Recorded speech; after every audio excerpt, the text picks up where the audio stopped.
13 सितंबर को दिल्ली के मुख्यमंत्री अरविंद केजरीवाल 156 दिनों के बाद जेल से बाहर आए, जिसके बाद पहले तो तिहाड़ के बाहर उनका जोरदार स्वागत किया गया। भारी बारिश में भी उनके समर्थकों का हुजूम तिहाड़ जेल के बाहर मौजूद था।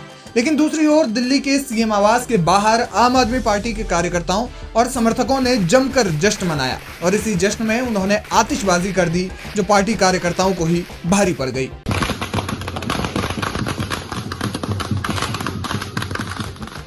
जी हाँ, आम आदमी पार्टी कार्यकर्ताओं की आतिशबाजी पर दिल्ली पुलिस ने एफआईआर दर्ज कर ली है। बताया जा रहा है कि एफआईआर अज्ञात लोगों के खिलाफ दर्ज की गई है। कारण ये है कि दिल्ली में पटाखों पर बैन लगा हुआ है।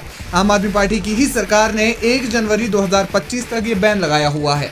इस दौरान राज्य में पटाखे जलाने पर तो पाबंदी है ही, इसके साथ ही उनके उत्पादन, उनके प्रोडक्शन पर भी बैन लगाया गया है। लेकिन बावजूद इस बैन के दिल्ली में जिस पार्टी की सरकार है, उसी पार्टी के कार्यकर्ताओं ने पटाखे जलाकर जश्न मनाया और खूब आतिशबाजी की, जिस पर दिल्ली पुलिस ने एक्शन लेते हुए एफआईआर दर्ज कर ली है। इस आतिशबाजी को लेकर राजनीति भी गर्मा गई है और कई सवाल भी खड़े हो गए हैं। बीजेपी सांसद प्रवीण खंडेलवाल ने कहा कि दिल्ली में पटाखों पर प्रतिबंध के बावजूद अरविंद केजरीवाल के घर के बाहर पटाखे फोड़े जा रहे हैं। ये उनके ही बनाए गए कानून का सीधा उल्लंघन है। इस मामले में आम आदमी पार्टी के राज्यसभा सांसद संजय सिंह ने भी बीजेपी पर जमकर निशाना साधा है। उन्होंने कहा कि ये ऐसी पार्टी है जो कभी आलू पूरी तो कभी मिठाई का मुद्दा लेकर आ जाती है। उन्होंने कहा कि अभी हमारा काम है दिल्ली की योजनाओं को दिल्ली के लिए लागू करना। अरे ये ऐसी पार्टी है, कभी आलू पूड़ी, कभी मिठाई, कभी कोई मुद्दा लेके आ जाते हैं। ठीक है ना। अभी जो मुद्दे की बात है वो है दिल्ली के लोगों के लिए जो हमारी योजनाएं हैं उसको ज़मीन पे लागू करना। उसको केजरीवाल जी के आने के बाद संगठन का भी काम और सरकार का भी काम अच्छे ढंग से चलेगा। इस दौरान संजय सिंह ने बीजेपी पर खूब तीखा हमला किया। उन्होंने कहा कि केजरीवाल का बाहर आना संविधान की जीत है। वहीं अरविंद केजरीवाल पर किसी भी प्रकार की कोई रोक नहीं लगी है। उन्होंने कहा कि बीजेपी में झूठे लोगों की कमी नहीं है। उन्होंने कहा कि दिल्ली की जनता बीजेपी की जमानत ही जब्त करवा देगी। मुझे इतनी बात कहनी थी। और भाजपाइयों को कल से मैं देख रहा हूं चीख रहे हैं, चिल्ला रहे हैं, कह रहे हैं अरविंद केजरीवाल पे ये रोक लग गई, वो रोक लग गई। इसीलिए मैं कहता हूं अनपढ़ों की जमात है भाजपा।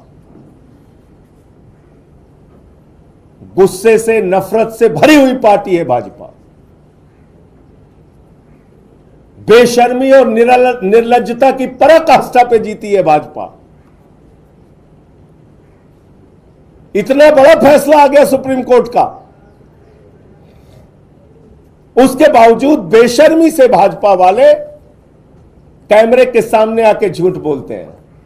पहले कहते थे क्या किसी को बेल मिली, क्या किसी को बेल मिली, क्या किसी को जमानत मिली, क्या किसी को जमानत मिली। जमानत मिल गई तो कहते हैं अरे जमानत ही तो मिली है, जमानत ही तो मिली है, जमानत ही तो मिली है। दिल्ली के लोग तुम्हारी जमानतें जब्त कराएंगे और सब तब दिल्ली के लोग तुमसे कहेंगे भाजपाइयों कि जमानत ही तो जब्त हुई है, जमानत ही तो जब्त हुई है, तब तुम्हें अकल आएगी। ऐसे अकल नहीं आएगी। बेशर्मी देखिए, कल से झूठ पे झूठ बोलने जा रहे हैं। इसीलिए भाजपा का नाम मैंने बदल के भारतीय जनता पार्टी से बदलकर बेशर्म झूठा पार्टी रख दिया है। बेशर्मी के साथ झूठ बोलने का अगर रिकॉर्ड कोई पार्टी बना सकती है तो उस पार्टी का नाम है बेशर्म झूठा पार्टी बीजेपी।